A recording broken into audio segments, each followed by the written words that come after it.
ना करेंगे। Hallelujah hallelujah, धन्यवाद धन्यवाद धन्यवाद धन्यवाद धन्यवाद।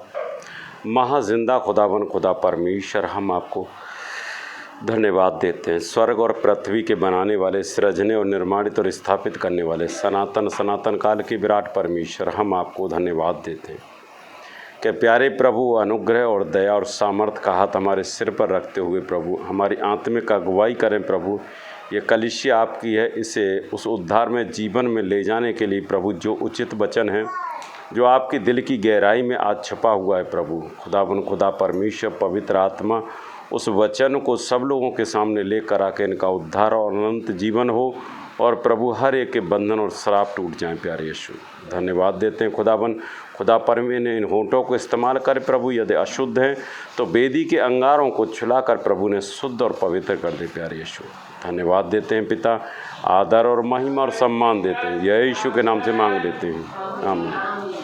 Hallelujah hallelujah. जो दुष्टता की बात आई यजकेल में, किस किस की समझ में आई कि उसे परमेश्वर ने ज़मीन पर क्यों फेंका? कुछ समझ में आई लोगों के? सुनने के बाद किसी की कोई समझ में नहीं आई है। प्रभु ने जो इब्लिस को बनाया था, किस लिए बनाया था उसने? बता सकता कोई? उसे परमेश्वर ने इसलिए बनाया था कि वो उठकर मेरी महिमा करे, और परमेश्वर ने उसे अपनी महिमा के लिए हर प्रकार की जो म्यूजिक होता है उसके शरीर में वो सब स्थापित किया था, उसे बनाया था। और वो 5 बजे उठकर परमेश्वर की महिमा करता था और उसे इतना सजाया और संवारा था, जैसे आपने कभी देखा होगा कि जब कोई नाचने वाली महिला, कहीं भी पुरुष आता है तो कितना सज धज के आता है, आता है नहीं आता है? जब वो डांस करता है तो लोग क्या करते हैं, उसकी डांस को पसंद करते हैं। इसी तरह परमेश्वर ने जो अभिषिक्त करूब इब्लिस को बनाया था उसी प्रकार सृजा था, लेकिन उसके मन में ये घमंड आ गया कि यदि मैं परमेश्वर की महिमा नहीं करूँगा तो फिर देखता हूँ कि परमेश्वर की महिमा कौन करेगा। क्योंकि कभी कभी आपने संसार में देखी होगी कि कभी कभी किसी के पिता या माँ ये कह देती हैं कि ये घर का खर्चा मैं चला रही हूँ, तो वो अपने आप में घमंड करता है कि मैं इस घर का खर्चा चला रहा हूँ। इस तरीके से घमंड नहीं करना चाहिए, क्योंकि दुष्ट के अंदर ये बात आ गई थी कि यदि मैं परमेश्वर की महिमा को करना छोड़ दूंगा तो फिर परमेश्वर की महिमा कोई नहीं करेगा। इसलिए परमेश्वर ने उसे क्या किया, स्वर्ग से नीचे फेंक दिया। जब उसे नीचे फेंक दिया तो परमेश्वर को अब ये लगा कि भाई परमेश्वर की महिमा कोई तो करने वाला हो। इसलिए परमेश्वर ने क्या किया, जब दुष्ट को नीचे फेंक दिया तो उसने इस पृथ्वी को, रची रचाई को तहस नहस कर दिया। और उत्पत्ति के पहले वचन में देखेंगे कि अंधकार में वो चमकता था, क्या? एक लाइट चमकती थी शुरुआत में। क्या है? एक लाइट चमकती थी शुरुआत में। अंधेरे पर परमेश्वर का आत्मा क्या करता था? मंडराता था। जब मंडराता तो परमेश्वर ने सोचा क्यों न मैं इस पृथ्वी को दोबारा सृजूं। और परमेश्वर ने जब सारी कायनात को बना दिया, अब परमेश्वर के मन में ये बात आई कि अब मैं एक मनुष्य को अपनी समानता और स्वरूप में सृजूं, जिससे कि वो मेरी महिमा करे। जब परमेश्वर ने आदम को बना दिया तब उस शैतान से कहा कि अब ये मेरी महिमा करेगा, क्योंकि उसने कभी भी स्वर्गदूतों से अपनी महिमा नहीं कराई और स्वर्गदूतों से वो महिमा लेना पसंद भी नहीं करता। जब हम परमेश्वर की महिमा करते हैं तो हमारे चारों ओर परमेश्वर के स्वर्गदूत देखते हैं कि परमेश्वर इंसानों की महिमा को कैसे स्वीकार करता है। क्योंकि हम जो दुष्ट है उसे दुष्ट कह सकते हैं, लेकिन परमेश्वर के स्वर्गदूत उसे दुष्ट नहीं कह सकते। हमें परमेश्वर ने इतना अधिकार दे दिया है कि उसको दुष्ट को दुष्ट कह सकते हैं, लेकिन जो स्वर्गदूत और भी हैं, बहुत सामर्थी स्वर्गदूत हैं, जैसे कि जिब्राइल है, मिकाएल है, ये स्वर्गदूत हैं, ये भी उसको दुष्ट नहीं कह सकते। तो परमेश्वर हमेशा उन घमंडी आँखों से नफरत करता है जो घमंड में चढ़ी हुई होती हैं। परमेश्वर ने क्या कहा है कि अपने को तू दीन बना। दीन इसलिए कही है कि उसे तुम अपने अंदर दुष्टता की पहचान को प्रकट मत करो। क्योंकि हम परमेश्वर में आ चुके हैं, इसलिए अभी तक हम ये नहीं जान पाए कि परमेश्वर में हमारी पहचान क्या है। हम संसार में ये पहचान है हमारी कि हम भौतिक संसार में हमें लोग जानते हैं कि वकील साहब हैं, आप टेलर साहब हैं, बहुत से लोग हैं जिनकी पहचान है कि हम कुछ न कुछ इस संसार में। अब हमारी भौतिक संसार में तो पहचान है, परिचय है, लेकिन हमारा आत्मिक संसार में क्या परिचय है, ये कभी भी हमने खोजने की कोशिश नहीं की। जब तक हमारी आत्मिक संसार में पहचान नहीं होगी, तब तक हम परमेश्वर को अपना पुत्र और पुत्री कहकर बुलाने का अधिकार नहीं देता। जैसा कि वचन खोलेंगे मत्ती में 3 का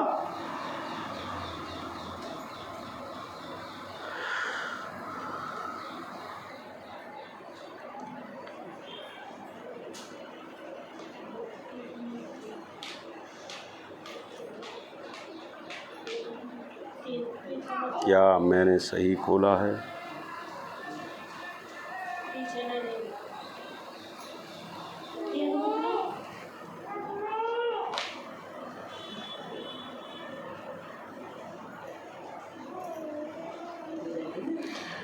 चार का 3 पढ़ेंगे। तब परखने वाले ने पास आकर उससे कहा, यदि तू परमेश्वर का पुत्र है तो कह दे कि ये पत्थर रोटियां बन जाएं।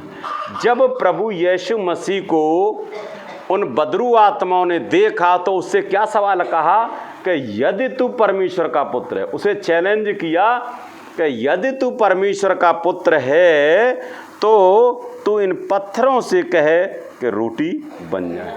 वो प्रभु यीशु मसीह क्या कर रहा है?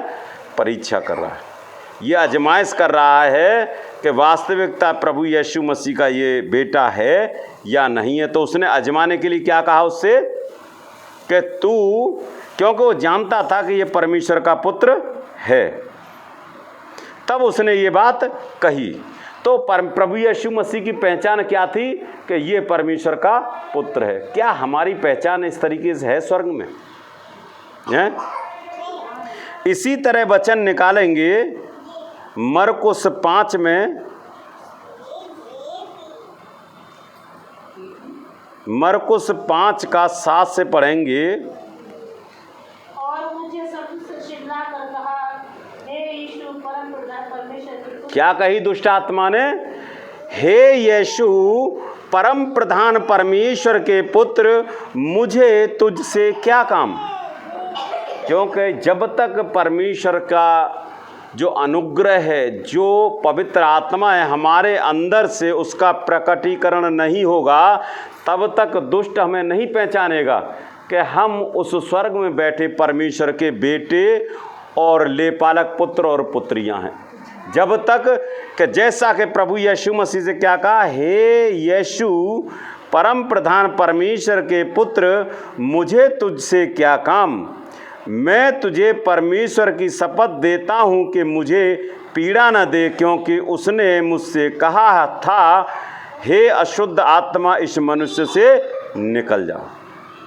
उसने उससे पूछा, तेरा क्या नाम है? उसने उससे कहा, मेरा नाम सेना है, क्योंकि हम बहुत हैं। और उसने उससे बहुत विनती की, हमें इस देश से बाहर न भेज, क्योंकि उस समय दुष्ट आत्माओं का अंत होना निश्चित नहीं था। इसलिए प्रभु यीशु मसीह से वो अनुग्रह करने लगी, दया की भीख मांगने लगी कि हे परम प्रधान परमेश्वर के पुत्र, तू हमें इस नगर से मत भेज। और क्या कही फिर उसने? इस नगर से हमें मत भेज और इन सूअरों के झुंड में हमें। वहाँ पहाड़ पर सूअरों का एक झुंड चल रहा था। उन्होंने उससे विनती करके कहा, हमें इन सूअरों में भेज दे कि हम उनके भीतर जाएं। तो हमारी जब तक आत्मिक संसार में कोई पहचान नहीं होगी, हम परमेश्वर के लेपालक पुत्र और पुत्रियां नहीं हो सकते। अब ये आती है कि पहचान हो कैसे? क्या हुई? अब पहचान कैसे हो? क्योंकि हमारी पहचान जब होगी जब हम अपने पुराने मनुष्यत्व को उतार देंगे और हम नया मनुष्यत्व पहन लेंगे। हमारे अंदर वह घमंड, अहंकार, अहम, नफरत, द्वेष, घृणा जब तक ख़त्म नहीं होगी, तब तक हमारे अंदर परमेश्वर का जो आत्मा है, जो पवित्र है, उसका प्रकटीकरण हमारे जीवन में नहीं होगा। क्योंकि लोग कहते हैं कि पवित्र आत्मा हमने पा लिया। सत्यता यह है कि पवित्र आत्मा हर एक के अंदर वास करता है। केवल उसके विचार, उसका प्रकटीकरण हमारे जीवन में हो जाए तो हमारे जीवन में कभी भी बदरू आत्माएं छू नहीं पाएंगी। जैसा कि वचन में लूका 13 में पढ़ेंगे,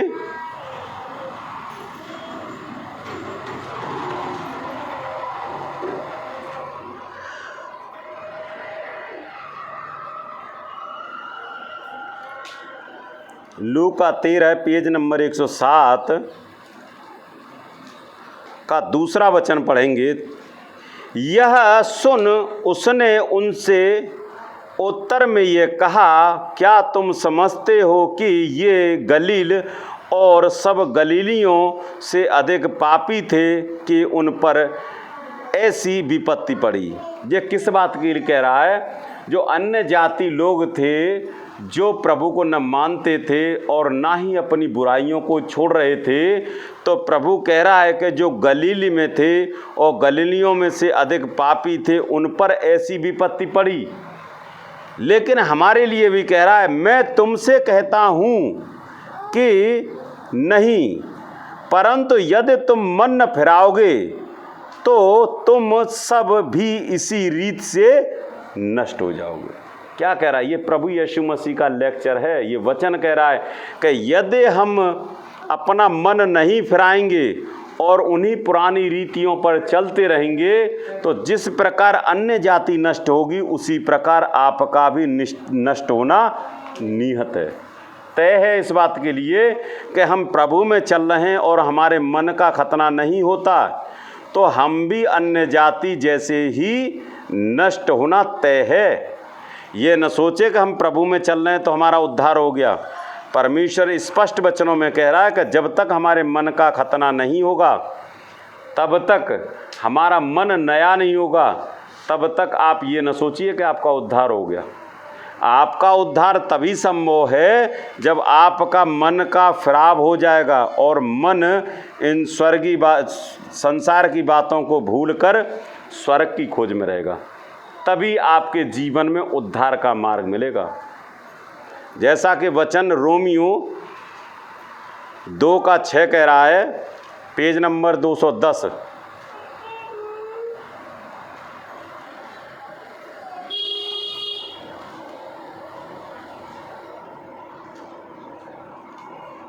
वह हर एक को उसके कामों के अनुसार बदला देगा।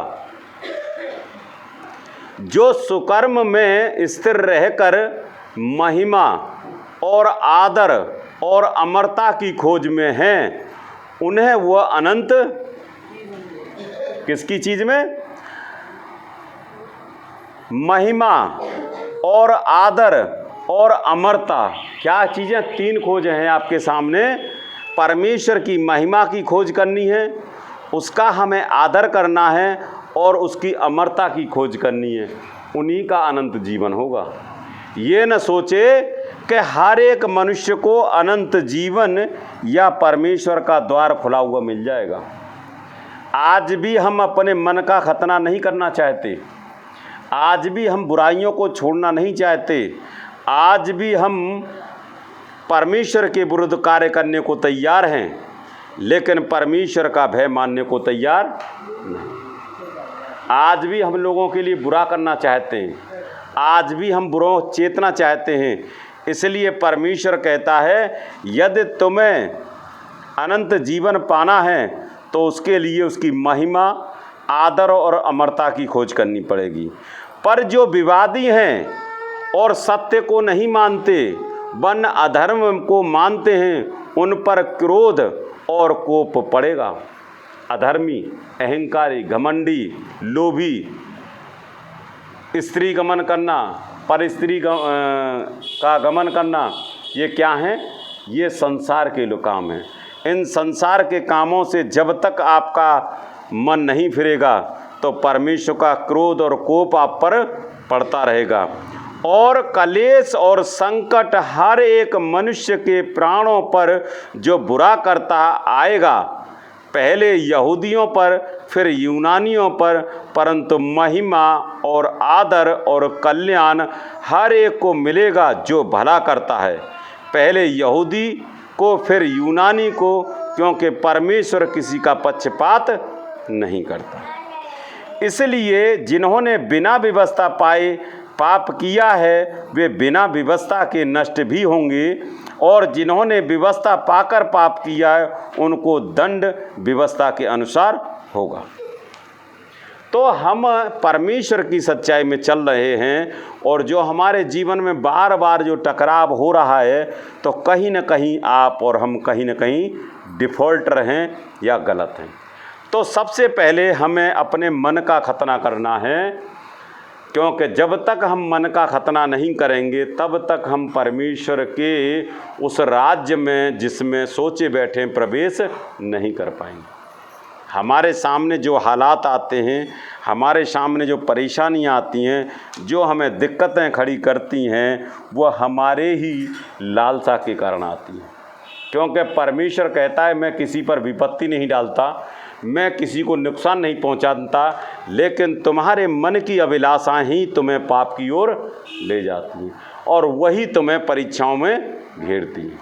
तो मैं प्रभु का धन्यवाद करता हूं। प्रभु तुम्हें आशीष दे इन्हीं वचनों के साथ।